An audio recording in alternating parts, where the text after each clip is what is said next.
நம்ம இன்றைக்கி சாமையில் பொங்கல் செய்யலாம். இப்போ அதுக்கு ஒரு கப் சாமை எடுத்திருக்கேன். அது அரை கப் வந்து பாசிப்பருப்பு எடுத்திருக்கேன். சாமையை பாசிப்பருப்பையும் நல்லா வாஷ் பண்ணிக்கலாம். இதை ஒரு 1/2 hour ஊற வச்சுக்கலாம். 1க்கு 5 தண்ணி வச்சுருக்கோம். இப்போ நம்ம ஊற வச்சுருந்த சாமையும் பாசிப்பருப்பையும் இதில் சேர்த்துக்கலாம். இது கூட நம்ம அரைச்சி வச்சுருக்க இஞ்சி பேஸ்ட் இதை கலந்துக்கலாம். உப்பு சேர்த்துக்கலாம். பெருங்காயத்தூள் சேர்த்துக்கலாம்.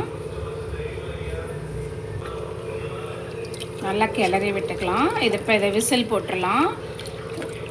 ஒரு 5 விசில் வரட்டும். நம்ம நெய்யும் எண்ணெயும் விட்டுருக்கோமா, இதில் கொஞ்சம் மிளகு போட்டுக்கலாம், கொஞ்சம் சீரகம் போட்டுக்கலாம், முந்திரி பருப்பு போட்டுக்கலாம்.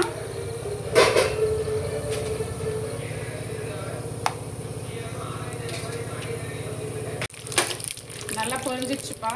இதில் கொஞ்சம் கருவேப்பிலை போட்டுக்கலாம்.